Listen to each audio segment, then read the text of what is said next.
Bonjour, bienvenue à toutes et à tous. Merci d'être venus si nombreux ici. Je suis Vincent Touraine, journaliste économique et financier.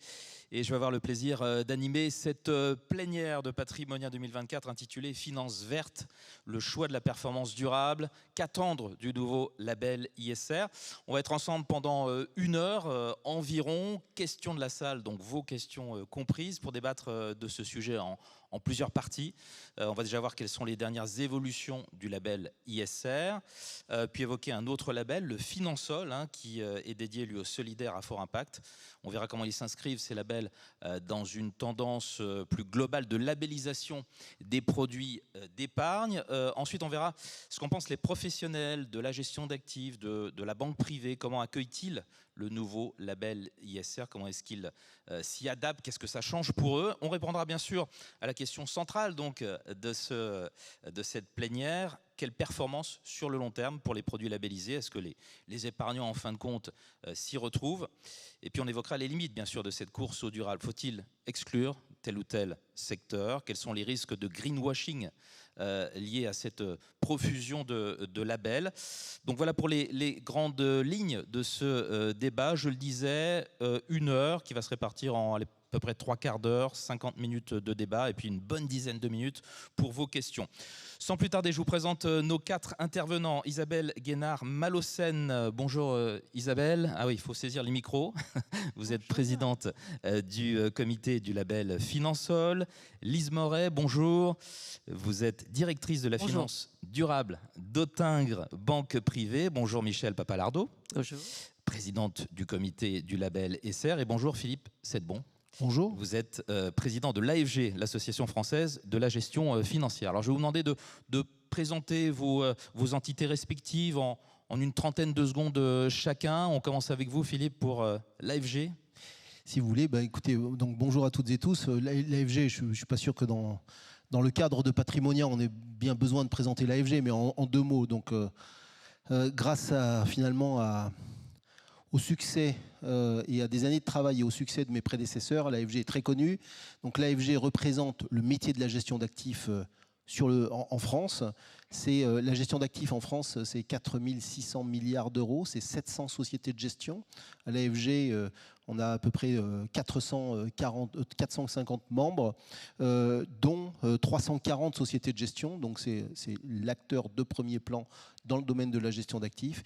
Et on accompagne les sociétés de gestion, bien sûr, dans leur adaptation, dans l'adaptation à la réglementation.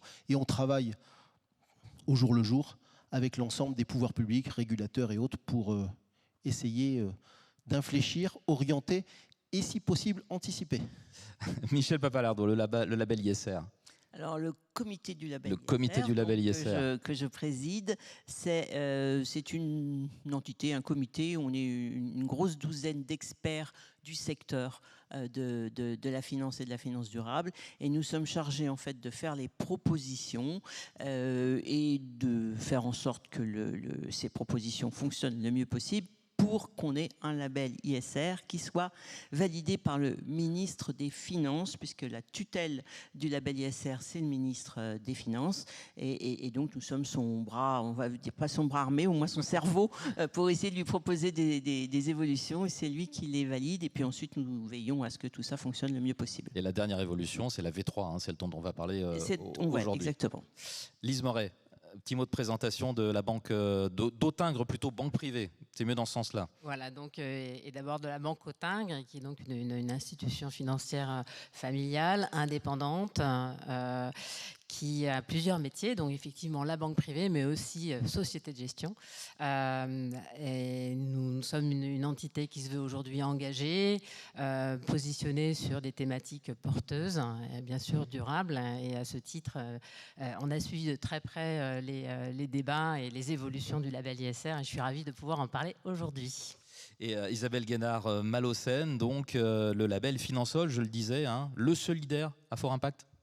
Exactement, je me présente devant vous au nom du collectif FAIR, qui est une association qui existe depuis de nombreuses années et qui réunit des acteurs de la finance engagés.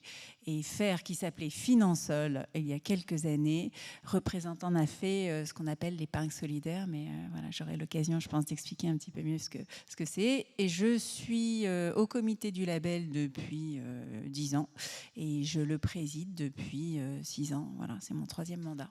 Voilà, merci à tous les quatre pour ces présentations. On commence, on entre dans le vif du sujet avec le label ISR. Nouvelle version, quelles dernières évolutions? Dans quelle mesure va-t-il plus loin que la version précédente, que les versions précédentes? Et puis, on parlera bien entendu du Finansol. Michel Pappalardo, tout d'abord, quel est l'esprit général de cette V3 du label ISR? Et pourquoi l'avoir fait évoluer là, maintenant? Enfin, maintenant, vous allez me dire, ça a duré quelques temps quand même pour le faire évoluer. Mais pourquoi arrive-t-il là, au printemps, depuis le printemps 2024, c'est ça? Alors, depuis mars 2024, les nouveaux fonds labellisés sont labellisés avec ce nouveau référentiel. Et à partir du 1er janvier 2025, les anciens fonds, puisqu'il y a 1200 fonds qui sont labellisés ISR actuellement, ils doivent passer sur la nouvelle version du référentiel. Alors pourquoi? Parce que le label et le premier référentiel date de 2016. Même si ça s'appelle V3, en fait, c'est un peu trompeur, parce que la V2, c'était le label pour l'immobilier. Donc, ça ne correspondait pas à notre sujet dont on va parler aujourd'hui. Donc, c'est la V2 de l'ISR, voilà, en fait. Donc, c'est la V2 de l'ISR pour l'immobilier coté, le mobilier coté. Voilà. La V2, c'était ça? Non. La V2, c'était l'immobilier. Voilà. Et là, on est la V3, mais la V3, c'est en fait la deuxième version sur les valeurs cotées. Alors, qu'est-ce qui change dans le nouveau référentiel? Vous avez identifié 3 dimensions. Alors, notre objectif, c'était d'être plus exigeant, de manière à être plus lisible et d'avoir mériter plus encore la confiance des investisseurs. On y reviendra c'est le sujet de fond quand même des labels. Et comme le label datait de 2016, beaucoup de choses avaient évolué, et notamment la finance durable, heureusement, avait fait des progrès, et il fallait que nous fassions aussi des progrès.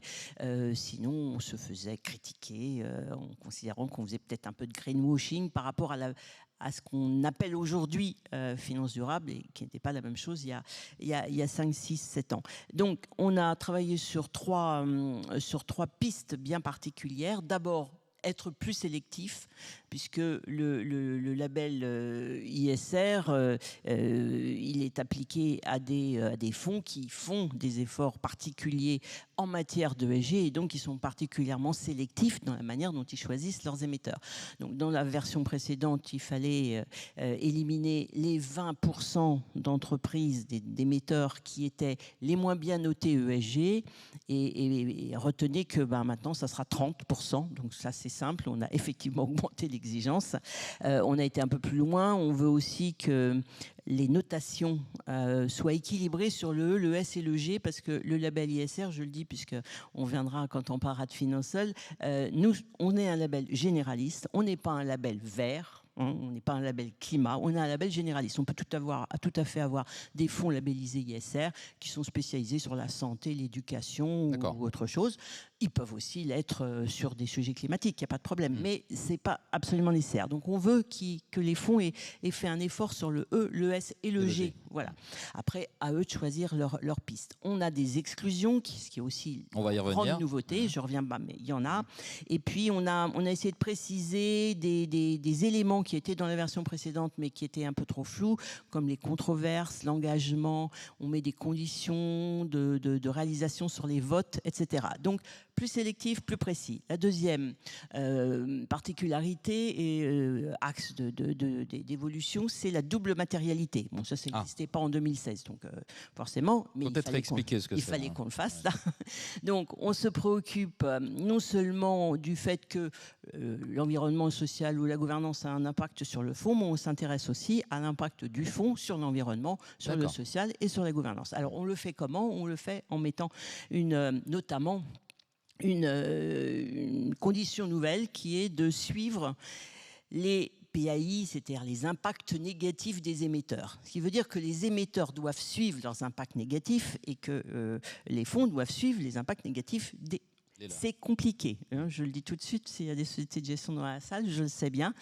Mais c'est, en fait, on s'appuie sur la SFDR. On a essayé d'être le plus en phase possible avec la réglementation européenne. Bon, qui bouge, donc forcément, on est des fois un peu décalé, mais enfin, avec ce qu'on en sait au moment où on a pris nos décisions. Et donc, notamment, on a pris les définitions de la SFDR, les indicateurs de la SFDR, et il faut que les fonds aient au moins un des 2 indicateurs sur lesquels ils veulent être performants, qui soit un PAI de la SFDR. Troisième élément important, très important, on a une obligation de travailler sur le climat.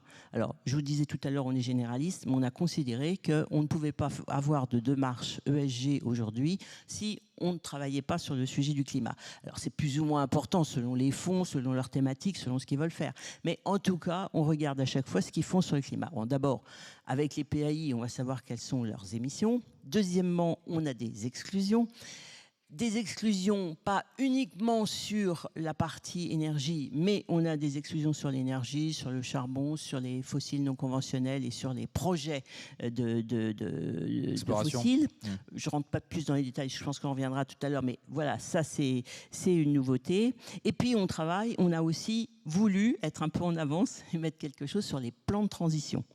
Parce que ça ne suffit pas de... Les trajectoires aussi, on appelle ça. Hein. Ouais. Ça s'appelle les trajectoires. Les plans de transition, c'est effectivement la trajectoire avec laquelle vous préparez à respecter les accords de Paris.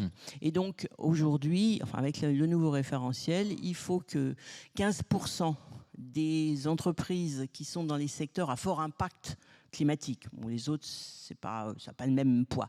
À fort impact climatique, ça c'est une définition de la SFDR également, qu'il y en ait 15% qui ait un plan de transition en 2026, pas tout de suite encore, hein, 2026, en accord avec l'accord de Paris, et 20% supplémentaires qui prennent l'engagement d'en avoir un. Voilà.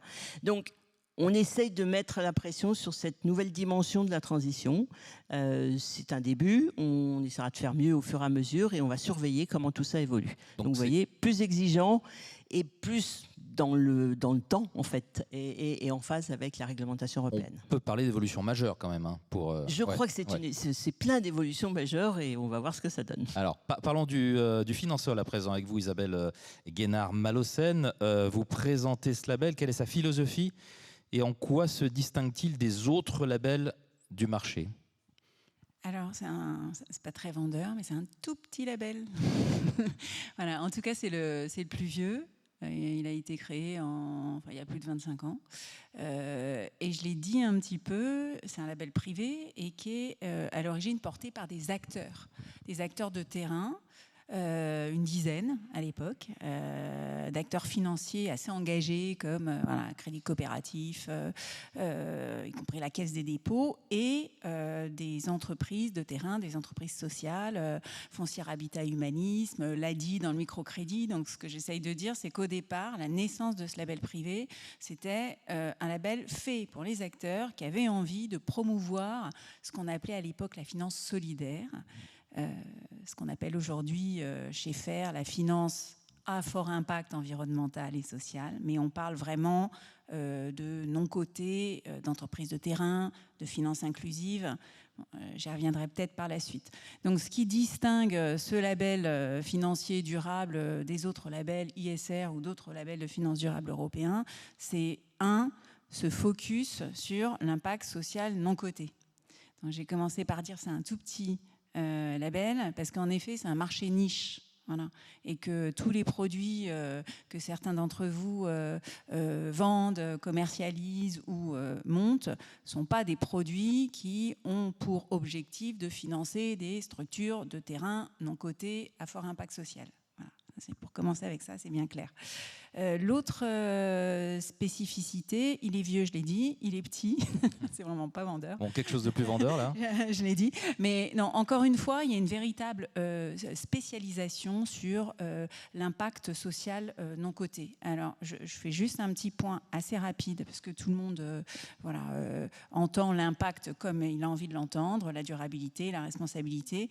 Nous, ce qu'on entend chez FAIR et pour le label Finansol, quand on dit des activités solidaires à fort impact social et environnemental, c'est financer des entreprises qui vont qui vont rendre accessible à des populations défavorisées ou alors à des zones défavorisées également des produits, des services de base. Ça veut dire bien manger, mais je ne sais pas pourquoi je dis ça en premier. En tout cas, manger à sa faim. Travailler, exactement, se loger, bien manger, avoir accès à de l'énergie propre. Voilà, c'est ça la spécificité du label. Et c'est un label aujourd'hui, pour finir, qui a à peu près 200 produits financiers qui sont distingués par ce label. Et ce n'est pas seulement des fonds. C'est-à-dire que ça peut être des fonds, private equity pur, impact social. Ça peut être des produits d'assurance vie, contrats en euros. Ça peut être des unités de compte, qu'on le label Finansol solidaire. Ça peut être des livrets. Donc, il y a une grande amplitude de produits financiers labellisés par ce petit label. Vous diriez qu'il est complémentaire de l'ISR ? Je pense, oui. Hein, c'est pas une alternative. En aparté, il est complémentaire. Vous l'avez compris, je crois que Michel, vous avez dit que c'était un label généraliste. Le label Finansol, c'est vraiment focus sur l'impact non coté environnemental et social. J'allais dire l'impact sociétal. Donc oui, ça c'est complémentaire. Deuxièmement, il y a des liens aussi, puisque, je l'ai dit, il est apposé sur des produits financiers de toute forme. Et donc, ça veut dire qu'on n'est pas seulement sur de l'expertise entreprise sociale non cotée, mais on est obligé de regarder, quand on labellise un produit financier, ce qu'il y a dans le reste, que ce soit un contrat d'assurance vie ou un fonds 90-10, comme on dit. Il y a 10% impact social non coté. Dans le 90%, on essaye d'être un peu cohérent. Donc, on regarde à ce que l'investissement dans des actifs cotés respecte les critères ESG. Bientôt, on va également formaliser des démarches d'exclusion sur cette partie-là. Donc oui, il y a évidemment une cohérence. Et pour finir, c'est un label privé, mais le 1er janvier 2025, il sera, comme le label ISR ou comme le label Greenfin, qui sont des labels publics français, la référence pour les produits d'épargne salariale, épargne retraite plus précisément. Voilà. Si un fonds a le label Finansol, il pourra être intégré dans tous les mécanismes d'épargne salariale retraite solidaire. Alors maintenant que vous nous avez bien décrit ce qu'était le nouveau label ISR, ce qu'était le Finansol, on va voir comment la finance s'adapte donc à cette montée en puissance des labels. Philippe Settebon, les labels dans l'absolu, c'est une bonne chose pour les gérants d'actifs ou pas? Attention, si tu dis non, on va pas être contente. On n'a pas répété. Donc, non, mais la gestion d'actifs, bien entendu, la gestion d'actifs, on parle de société de gestion, mais la gestion d'actifs est au centre, au cœur, entre la collecte d'épargne et son emploi dans l'économie. Cet emploi de l'épargne est essentiel. Donc, à ce titre-là, on se préoccupe en permanence de l'épargne et des épargnants. Et donc, oui, les labels sont bien entendu à valoriser, et une excellente chose, une excellente évolution. Pourquoi ? Parce qu'ils permettent justement de segmenter, de clarifier et de garantir aux épargnants, à la fois l'épargnant final, mais la distribution aussi, que ce qui est vendu correspond à des critères extrêmement clairs. Donc c'est plus on va dire un objet à destination de l'épargnant, d'information et de clarification que pour les producteurs que nous sommes. Mais on peut en parler aussi. Donc à ce titre d'ailleurs, l'AFG a été non pas à l'origine, mais en soutien dès le départ sur le label ISR dès 2015, et puis on en a fait ensuite la promotion, et puis associé dans les travaux de révision de ce label, effectivement. Vous faites partie de ceux qui trouvent qu'il y en a trop, parce que là on a cité les principaux, mais il y en a quand même beaucoup. Il y en a des nouveaux. Peut-être pas tous les ans quand même, mais bon. En fait, c'est toujours pareil. On se place de quel point de vue? Du point de vue des épargnants, il y en a quelques-uns. Je redis, ça permet de clarifier. Est-ce qu'il y en a trop? Donc la clarification, il y en a trois. Pourquoi est-ce qu'il y en a trop? Alors, attendez, il y en a trois en France. Il y en a trois en France. Troisième. Ensuite, plaçons-nous du donc Jusque-là, c'est à peu près clair. On verra. On a parlé pendant les 12-18 derniers mois, justement, pendant la révision du label ISR, d'un éventuel label transition dans le futur. Ouais. On verra. Est-ce qu'il vient, est-ce qu'il ne viendra pas? Il ne faudrait pas non plus les collectionner, parce qu'on sait aussi qu'un label, ça met... C'est très variable, hein, mais disons que ça met 4 à 5 ans à s'implanter dans le paysage et à être adopté. Donc, il ne faut pas non plus les multiplier. Ensuite, il y a d'un point de vue des producteurs. Il y a de nombreuses sociétés de gestion ici, Patrimonia. J'ai rappelé ce que représente la gestion d'actifs en France aujourd'hui. Donc d'un point de vue des sociétés de gestion, qui sont nombreuses, très nombreuses, à aller un peu partout en Europe, à proposer leurs produits en Europe, bon, ben là, on n'est plus à 3, on est plutôt à une bonne dizaine. Et puis il y a des pays dans lesquels ce n'est pas avec le label ISR français que vous pouvez aller vendre votre produit. Il faut l'adapter au label local. Belgique, par exemple, Italie désormais. Et là, on commence à toucher du doigt la complexité et la lourdeur de gestion pour les équipes de gestion, pour la société de gestion elle-même, et donc les coûts associés. Et donc, on revient au sujet de productivité, bien entendu. Maintenant, je redis, d'un point de vue consommateur, d'un point de vue épargnant, c'est une bonne chose, et tant qu'on reste dans des choses, dans des quantums qui restent raisonnables, ça permet de clarifier. Bon, mais pas mal de contraintes quand même pour les producteurs de fonds que vous êtes. Oui, allez-y, et on va donner la parole à Lise Moret. Non, juste après, encore une fois, il faut être extrêmement pédagogue et répéter sans cesse, parce que label ne signifie pas réglementation européenne et règlement SFDR. Directive SFDR. Ça n'est pas la même chose. On ne parle pas de la même chose. On dira. C'est très important, parce que à force de multiplier les réglementations, on fait l'amalgame, et à l'arrivée, plus personne ne comprend rien. Donc si on ne comprend plus rien, les investissements n'iront pas vers ce label. Quand on ne comprend pas, on prend un label. Ça sert à ça. Par exemple. Pourquoi pas? Non, mais pourquoi pas? Lise Moret, votre regard de bancaire privé, on peut le dire, hein, sur ces différents labels. Alors, je vais vous donner mon regard de banquière privée, en tout cas de représentant d'une institution de banque privée, mais aussi de gérante, parce que je pense que, pour le coup, j'ai cette chance d'avoir un peu les deux casquettes. Alors, d'abord, peut-être une première remarque par rapport à justement, la position d'une société de gestion. Est-ce que c'est plus compliqué de gérer un fonds label nouvelle formule, label ISR nouvelle formule? Est-ce que c'est plus contraignant? Est-ce que ça nous casse plus la tête? Est-ce que ça coûte plus cher?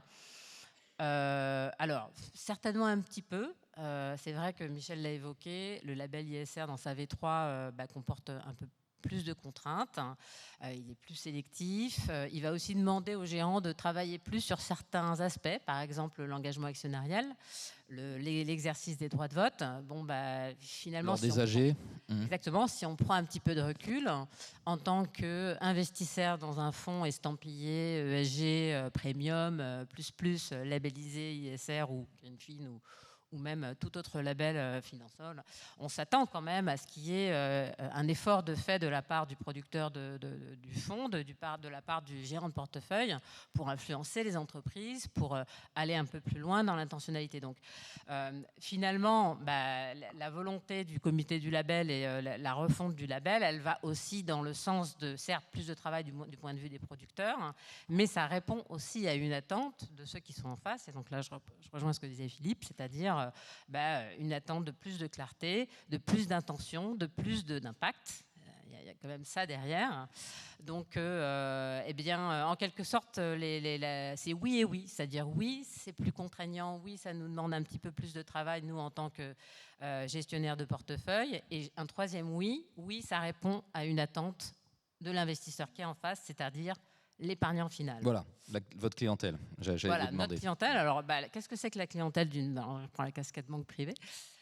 C'est effectivement plutôt un épargnant, c'est-à-dire un individu qui peut peut avoir un patrimoine assez conséquent qu'il souhaite placer. Ça peut être un entrepreneur, ça peut être même un family office, une famille, mais on a aussi des clients institutionnels. Donc tous ces gens-là, en fait, leurs caractéristiques, et je pense qu'il y a beaucoup de gens dans la salle qui rejoindront cette vision-là des choses, en tant qu'individu, ils ont une demande qui est très factuelle. S'ils souhaitent aller vers un produit durable, il faut que ça soit clair. C'est-à-dire qu'il ne faut pas qu'on rentre dans des trucs super complexes. Alors c'est durable, mais alors c'est parce qu'il a une note E qui a fait 30 plus 50%. Mais durable, ça veut dire que ça correspond à quelque chose qui naturellement contribue à un monde plus soutenable, probablement à la transition écologique à un moment donné ou à un axe social. Il faut que ça soit clair et pas forcément tiré par les cheveux. En tout cas, il faut que facilement on puisse démontrer à cet épargnant qu'il aura acheté un produit qui fait avancer les choses. Et de ce point de vue-là, alors que cet épargnant, quelle que soit la taille de son patrimoine, il faut avoir quelque chose de concret à lui montrer. Il se trouve que la réglementation européenne, elle a inventé quelque chose il n'y a pas très très longtemps qui s'appelle MIF 2, qui va obliger en fait tous les producteurs de fonds, conseillers financiers, de solliciter les investisseurs, leurs clients, sur leurs préférences ESG. Et dans le flou artistique que représente encore la réglementation européenne en matière de durabilité, il y a un point de repère, un phare loin dans le brouillard là-bas qui s'appelle le label, un label ISR ou un label Finansol ou tout autre label, qui peut être aussi une clé et qui peut permettre plus facilement aux conseillers financiers, au CGP, à la société de gestion, d'expliquer ce qu'on fait en des termes à peu près faciles à comprendre. Voilà, on ne va pas aller complètement sur tous les secteurs, mais on va quand même sur beaucoup de secteurs. On va promouvoir la transition, on va promouvoir l'impact, on va être transparent. Et donc ça, c'est quand même beaucoup plus facile à expliquer à quelqu'un, à une personne dans la rue, que de dire on va faire des PAI, on va faire de la taxonomie, qui sont des termes qu'il va falloir qu'on démocratise aussi, mais ce sont des mots plus simples, sans doute, et le label participe aussi de ça. Donc moi, j'ai envie de donner un point de vue de banquier privé et de société de gestion positif sur l'évolution du label ISR. Après, j'ai quand même des choses à dire. Mais je pense qu'il faut, dans un premier temps, avoir une ouverture en tant que professionnel de l'industrie financière plutôt en faveur de plus de transparence, de plus d'intentionnalité et de plus d'impact. Donc oui.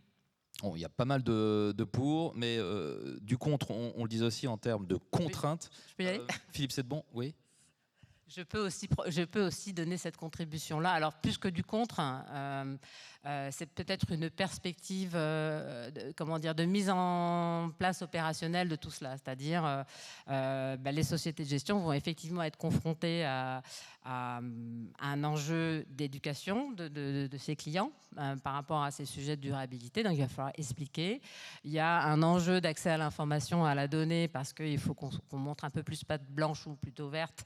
Et donc, ça veut dire qu'il faut avoir accès à un certain nombre d'indicateurs. C'est pas gratuit. Voilà, ça complexifie certainement la chose. Et puis, il y a le sujet des exclusions, mais je crois que ça fait partie d'une des questions et on pourra en parler. Oui. Devant toutes ces contraintes, Philippe Sedbon, ça veut dire que plusieurs fonds vont renoncer au label ISR en attendant justement de se faire aux nouvelles règles. En fait, plus complexe. Sur les 1200 fonds qui sont labellisés là. 1200. Non, mais plus complexe, plus coûteux. Mais encore une fois, c'est à destination plutôt quand même des épargnants individuels. Il n'y a pas énormément de demandes. Il y en avait, mais il n'y a pas énormément de demandes institutionnelles.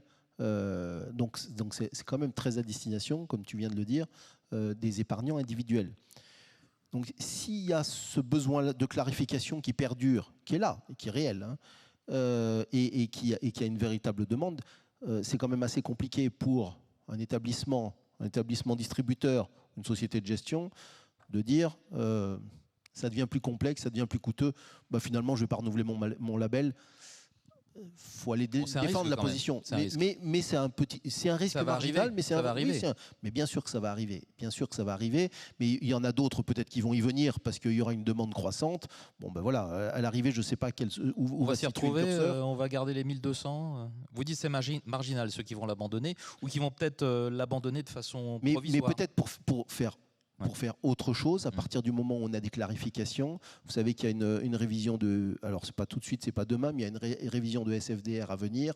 Il faut quand même qu'on ait un cadre réglementaire européen qui tienne à peu près la route et qu'on ne soit pas obligé de réviser. C'est la même chose pour les labels d'ailleurs, hein, qu'on ne soit pas obligé de réviser tous les 2 ans parce qu'on est sur une matière qui n'est pas stabilisée. La finance durable n'est pas stabilisée. Dans 5 ans, on la fera encore autrement que ce qu'on fait aujourd'hui, comme on la faisait il y a 5 ans, différemment. Il n'y a pas de doute là-dessus.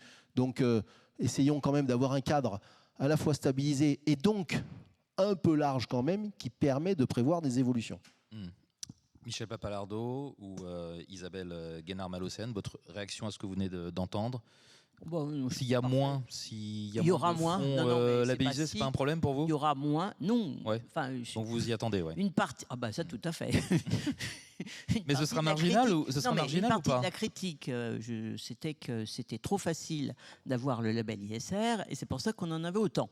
Donc il me paraît assez logique, au moins dans un premier temps, parce que comme ça a été dit, ça demande du travail. Alors là, on en est parfaitement conscient.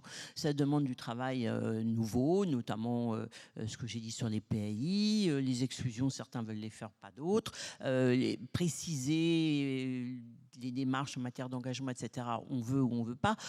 Bon, moi, je pense qu'on va effectivement, dans un premier temps, perdre un nombre relativement conséquent, on va voir, de fonds labellisés, mais c'est juste. Enfin, ça devrait donner encore plus confiance à ceux pour qui ces labels sont faits, c'est-à-dire les investisseurs et les épargnants, pour se dire, bon ben voilà, ils ont été plus exigeants, donc c'est plus difficile, donc ceux-là, par rapport à la démarche, je ne dis pas qu'ils sont meilleurs ou moins bien, mais par rapport à la démarche dans laquelle moi, je veux m'engager en tant qu'investisseur ou épargnant, c'est-à-dire je veux financer des fonds qui ont des démarches durables, sûres, fortes et exigeantes, eh bien, j'ai encore plus confiance dans les fonds labellisés. Et ensuite, on verra comment les choses se passent. Moi, je suis très confiante sur le fait que, comme ça a été dit par Philippe, progressivement, des nouveaux fonds se créeront. Ceux qui ne seront pas tout à fait au carré au 1er janvier, ils y reviendront dans 2 ou 3 ans.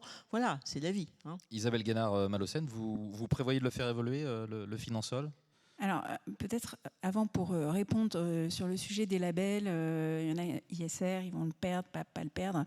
C'est le sujet de la table ronde, mais on est d'accord, c'est pas ça le vrai sujet. Le vrai sujet, c'est comment orienter l'argent vers la résolution d'enjeux qui nous concernent tous. C'est juste ça. Voilà, est-ce qu'on va mourir bientôt et quand, ou est-ce que nos enfants et les générations futures vont pouvoir faire face à leurs besoins. C'est ça l'enjeu. Donc, les labels, quels qu'ils soient, de finances durables, mais il y en a d'autres dans la consommation, peuvent aider, mais c'est qu'une toute petite partie du sujet. Néanmoins, je crois qu'on est tous motivés ici pour contribuer comme on peut à cet objectif. Et c'est pour ça que je parle du label Finansol, qui est un label privé, qui est porté par un collectif donc très large, mais aussi par un comité du label où on est 14 en ce moment, on est tous bénévoles, et donc on fait au mieux pour qu'on puisse participer à cette évolution.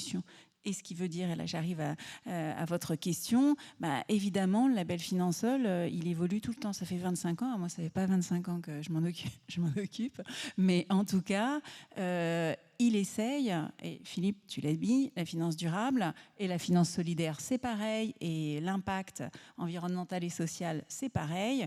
C'était pas la même chose il y a 5 ans, ni dans 1 an, ni il y a 30 ans, et ça ne sera pas pareil.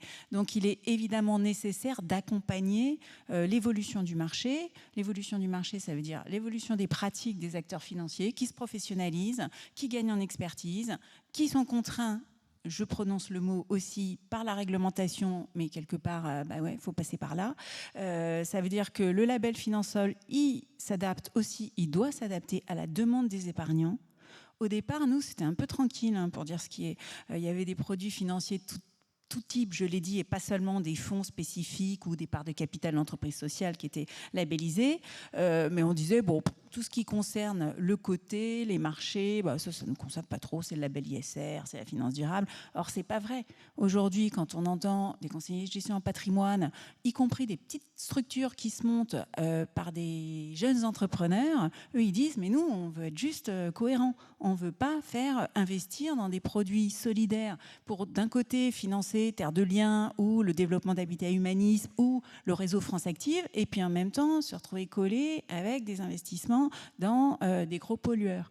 Donc on est obligé sans arrêt de s'adapter à cette demande. On va reparler des épargnants, donc des individus.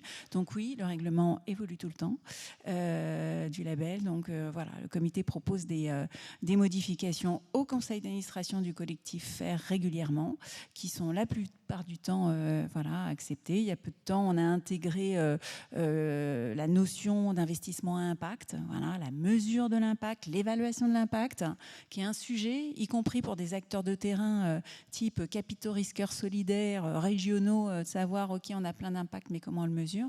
Donc oui, il y a une évolution en effet permanente. Et bientôt vont aussi être formalisées les exclusions sectorielles dans ce label solidaire. Philippe Sedbon. Je rebondis juste sur ce que disait Isabelle à l'instant. Donc l'objectif, effectivement, c'est d'accélérer et de réussir cette transition. Les labels sont importants, je ne reviens pas dessus. Ça permet de clarifier la situation, ça te permet de savoir quelqu'un ce qu'il achète. Dans le label ISR, Michel l'a expliqué, 30% désormais d'exclusion, en tout cas des plus mauvais élèves, quelle que soit la thématique du fonds, de l'investissement. Très bien, ça permet, encore une fois, ça clarifie. Maintenant, pour réussir cette transition, l'exclusion à court terme, l'exclusion par la décision, l'exclusion par la réglementation n'est pas la solution. L'exclusion par le label est une bonne chose. L'exclusion par la réglementation n'est pas une bonne chose. L'exclusion... Non, mais c'est essentiel. Oui. On doit aller vers le financement de la transition. Donc l'exclusion, elle va se faire justement par la transformation. L'exclusion doit se faire par la transformation. La transformation, elle passe par l'investissement justement dans des projets verts, y compris de pollueurs. C'est un point essentiel. Alors, je voulais en parler un Parce petit que peu si plus vous loin. faites ça du jour au lendemain par l'exclusion d'investissement, ça va être compliqué. Il y a la dimension performance dans l'intitulé de cette plénière, performance de la finance durable. Vous parliez, Philippe Sedbon, toujours avec vous, vous parliez de coûts supplémentaires. Est-ce qu'on peut concilier une performance durable dans le temps sur ce type d'investissement, ou est-ce que forcément la performance est un petit peu rognée par tous ces coûts? Non, mais il faut être précis sur ce qu'on répond là-dessus.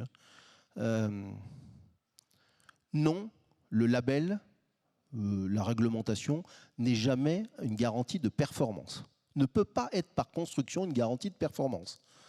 J'ai déjà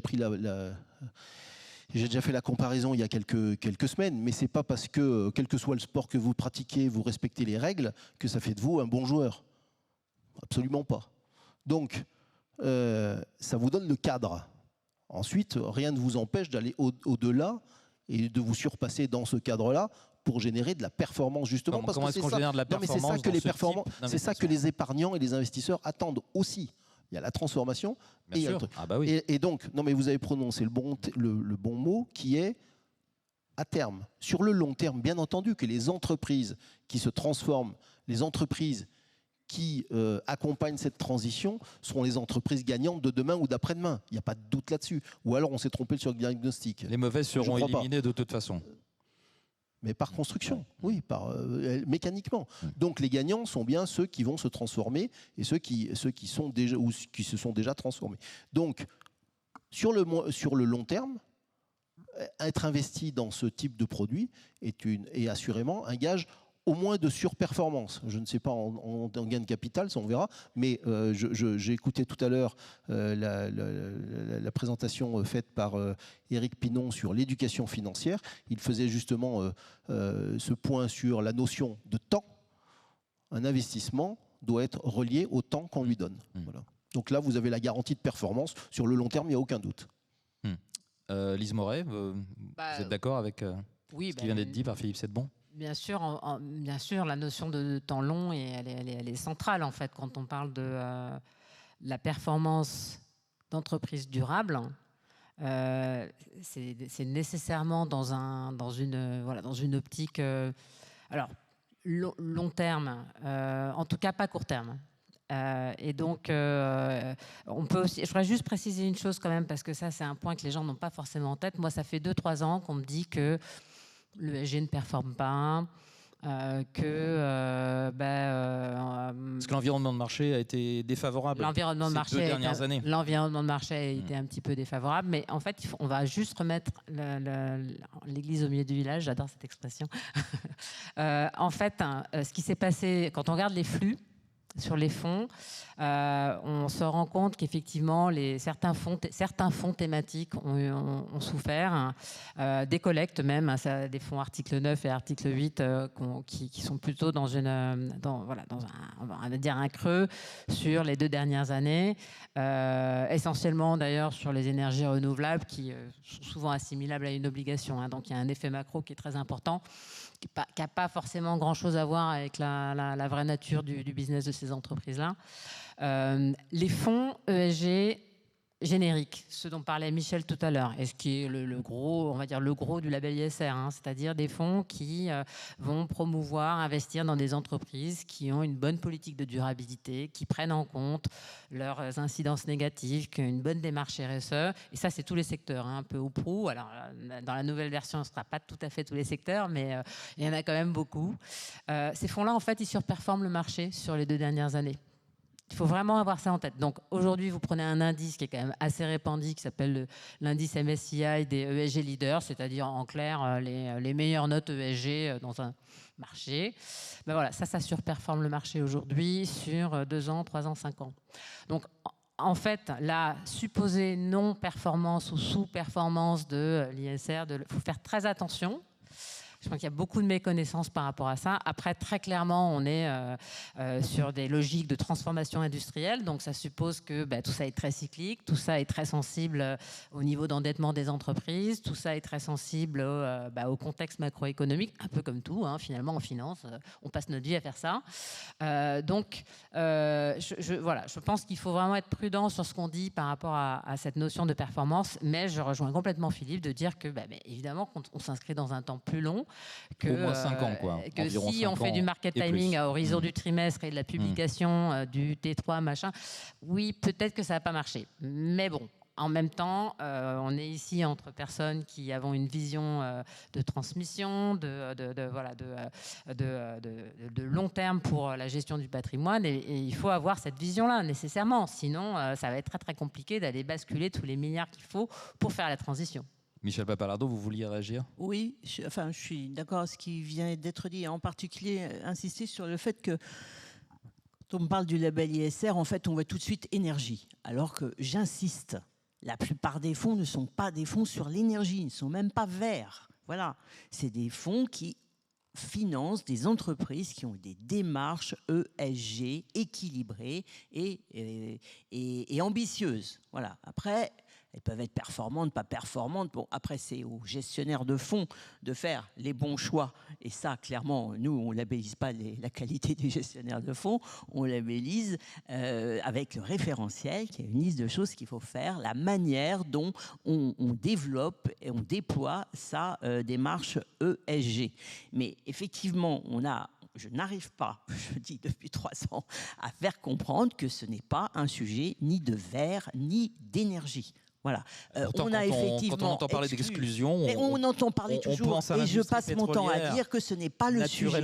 Il y avait plein, dans les 1200 dont je vous parle, il y a plein de fonds labellisés qui n'ont pas de sociétés pétrolières et qu'ils en auront encore moins après, bien entendu, puisqu'on les exclut, mais ça n'est pas le sujet. La difficulté qu'on a aujourd'hui avec un certain nombre de fonds qui ne vont pas être effectivement renouvelés, quelques-uns, ce sera parce qu'effectivement, ce sont des fonds qui sont aujourd'hui des fonds énergie et qui n'ont pas envie de se passer des énergies fossiles, mais ils sont très rares. Le reste, ça va être des sociétés de gestion qui considèrent qu'effectivement, ce qu'on demande avec le nouveau référentiel, c'est lourd, c'est long, ça coûte cher, ils n'ont pas encore forcément les informations pour nous répondre, etc. Donc, c'est beaucoup plus sur la double matérialité, par exemple, qui va être plus partagé dans quelques années avec la SFDR, mais sur la double matérialité ou sur le 3x20, par exemple, la possibilité effectivement de mettre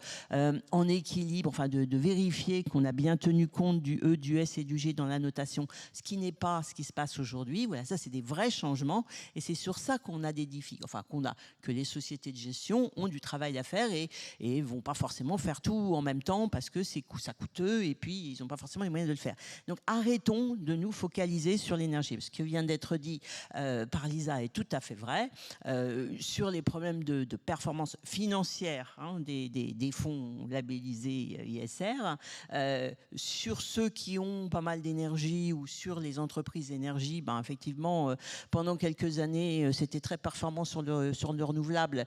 Et puis là, à court terme, et là, à court terme, je considère que c'est du court terme. On a le fossile qui reprend du poil de la bête. Bon, mais ça, c'est pas lié ni au label, ni à la bonne ou moins bonne qualité des gestionnaires, mais c'est lié au fond du sujet, dans quoi on investit.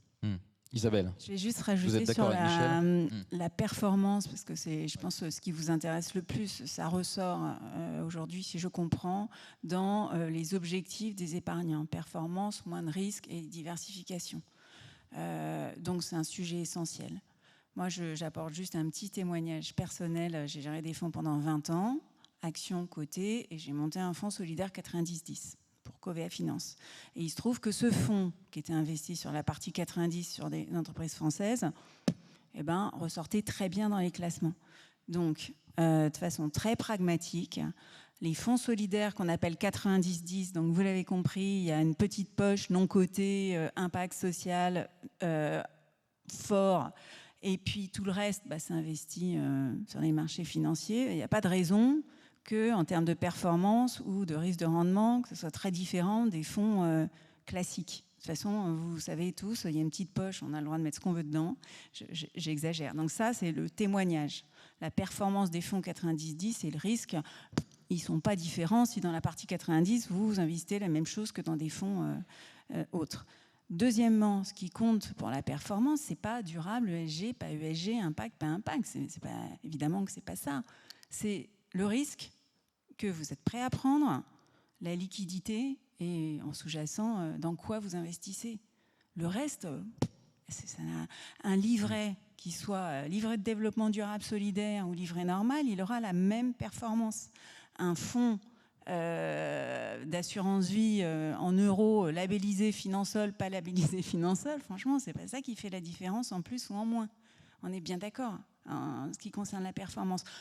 Et ça, c'est très pragmatique, c'est très court terme, à mon avis, c'est une réponse à donner aux clients. Maintenant, à long terme, évidemment, si on parle de rendement, de création de valeur, et qu'on se place dans une optique très long terme, la notion de création de valeur non monétaire, elle va au-delà de juste la perf. Donc voilà, la perf, rien à voir, de mon point de vue, avec le SG. Et je finirai juste avec ça, pour pas mentir, il y a des fonds solidaires qui rapportent 3% parce qu'ils sont ces poches 10% de fonds d'épargne salariale.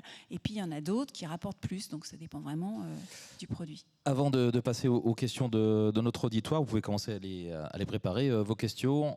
Petite question à vous, Philippe Sedbon, s'il y a trop d'exclusion dans le nouveau label ISR, les gérants vont plutôt se tourner vers quoi? Vers les fonds article 8, article 9. Est-ce que vous pouvez nous expliquer un petit peu ce qu'est cette classification SFDR et dans quelle mesure elle est peut-être un petit peu plus souple? Mais pour moi, on parle de deux choses différentes. Ça n'a rien à voir. Ouais. Pour moi, on parle de deux choses différentes, vraiment.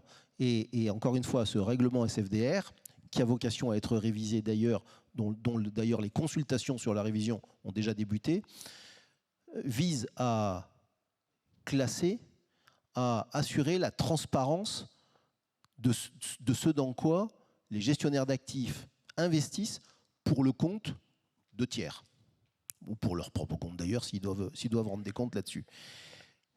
les labels, le label, c'est pas ça. Je ne veux pas revenir sur les labels parce qu'on vient largement en parler. Donc on ne parle pas de la même chose. 2, je redis, il est essentiel qu'on adresse les sujets de transition. Donc dans cette révision de SFDR, il est important de prendre en compte les enjeux de transition et de définir donc la transition. Parce que je suis convaincu qu'on est 5 sur scène, là, il y a 5 définitions différentes de ce qu'est la transition. Il n'y a pas de doute. Ça suppose quoi? Pour faire correctement ce travail qui consiste à orienter correctement, c'est-à-dire au sens préparer, assurer la transition, préparer le futur, assurer de la performance. Parce que le plus mauvais service à rendre aux épargnants aujourd'hui pour l'orientation de l'épargne vers cette transformation serait de générer des rendements nuls ou négatifs. Il faut déplacer l'épargne massivement vers ces enjeux-là. C'est comme ça qu'on va le financer en Europe. Ce n'est pas avec les déficits budgétaires des États membres. Donc il est essentiel qu'on y arrive pour faire correctement ce métier-là, ce métier d'orientation. En fait, il ne change pas beaucoup. Le métier reste le même, c'est d'orienter et de sélectionner les bons projets économiques. On a besoin de 2 choses importantes. On a besoin d'information. Donc désormais, tous les jours, on nous parle de data, c'est de l'information. Alors, on a la data, mais comment on le transforme en information? D'ailleurs, c'est à la limite plutôt ça l'enjeu. Mais on a besoin d'avoir accès, on l'a dit, je crois, directement à cette information brute. On a besoin de pouvoir la traiter et on a besoin d'y avoir accès à un coût qui permette l'accès. Donc, c'est un enjeu majeur parce qu'on travaille le reporting, on travaille la façon dont on truc, mais si on ne travaille pas la matière première, on rate quelque chose. Donc il faut qu'on adresse, ça commence à être fait, mais il faut qu'on adresse ces enjeux de matière première. Le deuxième sujet, et j'en termine là, qui est pour orienter, et ça oriente beaucoup nos efforts, nos travaux à l'AFG, avec les membres de l'AFG, avec les sociétés de gestion qui sont membres de l'AFG, c'est l'analyse commune que l'on peut avoir la standardisation de l'analyse des plans de transition des entreprises. De la même manière qu'il n'y a pas dans la salle les mêmes définitions de la transition, nous avons tous, ici, des manières différentes d'analyser des plans de transition. C'est normal qu'on ait des conclusions différentes. Vous n'aurez pas la même appréciation. Devant le même tableau, vous avez une conclusion qui est différente de la mienne. C'est mécanique, ça, c'est normal, c'est humain. En revanche, et c'est l'anticipation qui travaille, en revanche, la standardisation des outils et des outils d'analyse est un sujet majeur, parce que c'est la seule façon de déplacer des masses conséquentes. Sinon, on va continuer à les disperser, chacun à sa manière. Et donc, on travaille là-dessus, à l'AFG, avec l'Institut de la finance durable. Mais ce sujet de standardisation, comme on l'a fait dans la finance comptable, la finance de marché, on va dire, il y a 40, 50, 60 ans, il faut le faire, mais c'est un passage obligé dans la partie extra-financière. C'est essentiel. Bien, on va passer aux questions de la salle. Je pense que la lumière va revenir sur vous tous. Il y a des micros qui vont circuler. On a une question là au premier rang. Je ne sais pas si le micro peut venir jusqu'au premier rang. Voilà. On vous apporte un micro. Bonjour monsieur.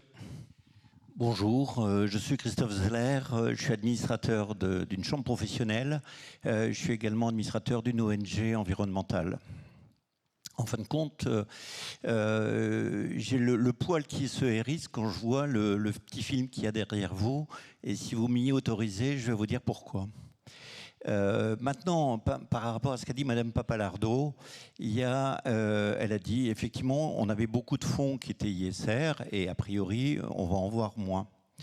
Dans la salle, vous avez des distributeurs, d'accord, des CIF, qui ont commercialisé des produits avec un label ISR, qui ont des clients, les épargnants finaux, et qui, de temps en temps, vont se retrouver à avoir commercialisé un produit ISR qui ne le sera plus demain. Et là, en tant qu'administrateur d'une chambre professionnelle, comme chacun d'entre nous ici dans la salle, on paye tous une assurance RC professionnelle. Et notre assurance RC professionnelle l'année dernière, pour un certain nombre d'entre nous, a augmenté de 40%. Et cette année, vraisemblablement, on aura la même chose. Donc, on a des problématiques vis-à-vis de nos clients finaux d'avoir commercialisé des produits ISR qui l'étaient hier et qui ne le seront pas demain. Ça, c'est un premier sujet. Et ça, il faut qu'on fasse attention à la délabellisation, etc. À telle enseigne, Madame l'a dit, Madame Isabelle Guénard, vous l'avez dit, il y a une chute de la souscription de l'encours plutôt des fonds SFDF article 9 et même 8. Et donc, la sécurité d'un certain nombre... Si, on a les stats là-dessus. Et on pourrait dire que si on veut sécuriser nos commercialisations, il faut mieux vendre des articles 6 que des 8 et que des 9. Donc c'est une réflexion, c'est une question. Quelle est votre question? C'est un point de vue. La deuxième chose, c'est on a derrière nous on a eu des éoliennes et du panneau photovoltaïque. Alors, dans les éoliennes, quand on fabrique des éoliennes, on a des terres rares. Les terres rares, ça vient des Ouïghours. Oui. Enfin, c'est extrait en Chine par des Ouïghours. Oui, si. Bon. Deuxièmement, la production d'éoliennes, c'est plutôt Siemens ou Gamesa. En tous les cas, sur la balance des paiements français, c'est pas très bon. Enfin, sur les éoliennes, vous avez des milliers de tonnes de béton armé qu'on met dans le sol, et c'est quand même un peu embêtant avec l'artificialisation nette des sols qu'on doit avoir en 2050. Donc, à un certain moment, on peut se poser la question d'avoir tout à la fois des éoliennes. Je vous rappelle quand même qu'au titre de la taxonomie, le nucléaire est rentré dans la taxonomie. Et à Bruxelles, on est en train de sortir les éoliennes de la taxonomie. C'est n'importe quoi, vraiment. Je suis désolé. Le nucléaire est rentré dans la taxonomie, mais tout petit comme ça, dans des conditions qu'on ne respecte pas. Et les éoliennes n'en sont pas sorties. Alors, il y a des bonnes éoliennes, des mauvaises éoliennes, il y a tout ce que vous voulez. Je ne sais pas ce qui est passé derrière. Mais des images franchement, le débat sur les éoliennes au milieu du label ISR, c'est encore de la provocation une ou deux des questions. anti-éoliens. On ne va pas tourner à la provocation, à la polémique. Alors, plutôt vers le haut de la salle. Voilà, monsieur, au milieu, en haut. Donc, il va falloir faire descendre. Bonjour, moi, c'est une véritable question et très simple. Quid d'un fonds label ISR V3 versus un fonds à impact? Alors, fonds à impact avec les ODD, bien entendu. Oui, tout à fait. Le label ISR n'est pas un label qui vise des fonds à impact. C'est clair. Ça n'empêche bien sûr qu'un fonds à impact peut tout à fait être labellisé ISR. Mais pour vraiment viser uniquement l'impact, ce qui pourrait être le cas d'un label à impact, sur lequel on essaye de travailler et de réfléchir, il faudrait des règles différentes. Il faudrait une définition claire et partagée par tout le monde de ce qu'est l'impact. Alors, il y a des travaux qui se font, notamment à l'IFD, comme le rappelait Philippe, sur tous ces sujets-là, et notamment sur ce que c'est que l'impact. Et nous avons dit dès le début, dès que la place sera d'accord sur les définitions, sur ce qu'on cherche, eh bien, nous serons prêts, mais si quelqu'un d'autre le fait, c'est pas grave, nous serons prêts en tout cas à travailler sur un label de fonds à impact. Là, clairement, nous, ce qu'on cherche, c'est simplement, on va dire, c'est plus facile, en tout cas c'est autre chose, on cherche juste à avoir des fonds qui investissent dans des entreprises qui ont des démarches de développement durable, et dans ces démarches de développement durable, elles peuvent tout à fait avoir des démarches de transition, puisque c'est une des nouveautés, donc je rebondis sur ce qui a été dit, c'est une des nouveautés du label, c'est d'avoir intégré cette dimension transition de manière encore très prudente, parce qu'effectivement, là aussi, le label ne va pas inventer des nouvelles règles ou je ne sais quoi. On va s'appuyer sur ce qui existe pour commencer à travailler sur ces sujets de la transition, mais le fait que le label, sur ce sujet-là comme sur d'autres, considère que pour être labellisé, il faut avoir fait son travail sur les PAI, son travail sur les plans de transition, ça va faire avancer en fait la place. Il y aura toujours des pionniers et puis d'autres qui vont y venir un tout petit peu après, et puis après ce sera la norme. Mais le label, il a vocation à être au-delà de la norme. Et il a vocation, il se présente sous la forme d'un référentiel d'une 50aine de pages, et on ne l'a pas dit, et de certificateurs. Ce n'est pas nous, le comité, qui certifions. Donc c'est ça qui est important dans les fonds labellisés, c'est qu'ils sont certifiés par un tiers. Et c'est la différence avec les articles 8, 9, etc., où c'est de l'auto-évaluation sur quelque chose qui tient en 3 lignes. Donc c'est juste pour qu'il n'y ait pas d'ambiguïté. on nous dit effectivement c'est compliqué, regardez, il y a du 9, du 8, il y a du label, etc. Ça n'a juste rien à voir. Si j'interviens juste, je pense qu'en effet, il y a pas mal de vrais problèmes, enfin de vrais problèmes. Là, je me situe dans le cadre de Patrimonia et problèmes d'investissement et d'épargnants. Les plus importants, ce sont, on l'a un peu évoqué, éco-blanchiment, impact washing et le reste. Donc ça, ces problèmes, ils ne sont pas traités et ils sont pas traités suffisamment. Et le deuxième problème, et là, ça doit progresser également, c'est comment ceux qui font des produits financiers et les entreprises dans lesquelles ils investissent peuvent mieux rendre compte de l'impact réel, concret de ce qu'ils font. Et ça, enfin, moi, je pense qu'en tant qu'épargnant, c'est ce qui m'intéresse. C'est en effet. Moi, je partage, mais ne devenons pas. Enfin, essayons de ne pas être les champions du monde de la réglementation tout le temps, quoi. En Europe, nous sommes les champions du monde de la réglementation. Est-ce qu'on peut être champion du monde d'autre chose, quoi? Ouais. Ça, c'est bien. C'est un point de vue. Une autre question, et puis on va passer à la conclusion. Monsieur, oui, qui est dans la partie supérieure de la salle, au milieu. Le micro arrive, on va mieux vous entendre avec le micro quand même. Bonjour monsieur. Je voudrais revenir sur les performances des fonds ISR. Bon, il est communément admis dans le grand public que les fonds ISR ont des performances, on va dire, moindres que les fonds classiques, ce qui est sur quelle période relativement faux, puisque des études, vous l'avez démontré aussi dans vos explications, et même Cantalis, que les fonds, notamment les fonds Action Monde, ont des performances supérieures aux fonds ISR, mais au prix d'une volatilité supérieure également. Par contre, en ce qui concerne l'Europe, les fonds ISR, là, sur 8 ans, ont une performance inférieure aux fonds classiques. Alors, je voulais savoir quelles raisons expliquent cette sous-performance et alors peut-être c'est la réglementation FSDR, et quelles sont les orientations qui seront prises pour arriver à améliorer ces performances, cet écart de performance par rapport aux fonds classiques pour les fonds actions européens, et je répète, sur une durée de 8 ans, puisque sur une durée inférieure, à 3 ans, là on a des performances supérieures. Philippe Sedbon ou Lise Moret?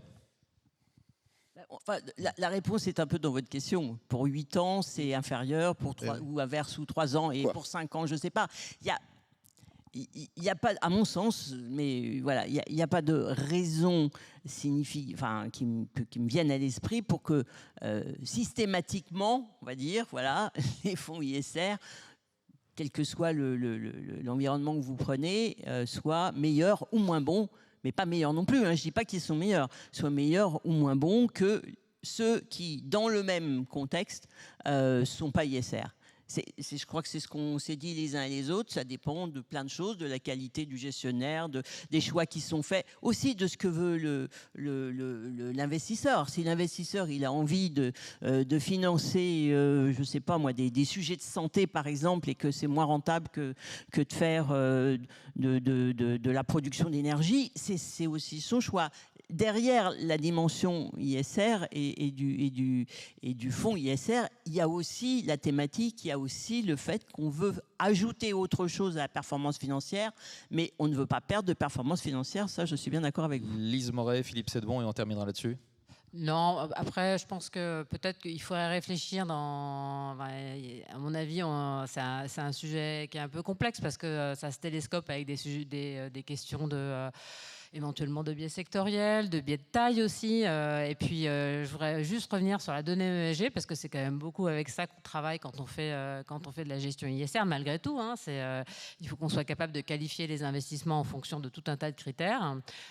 Et à ce propos, il faut vraiment distinguer les fonds ISR, ESG, on va dire génériques, où ce qu'on vise, c'est plus une bonne pratique ESG versus un fonds clairement thématique qui sera pour le coup oui, biaisé ou en tout cas très focalisé sur, mettons, une industrie ou un thème.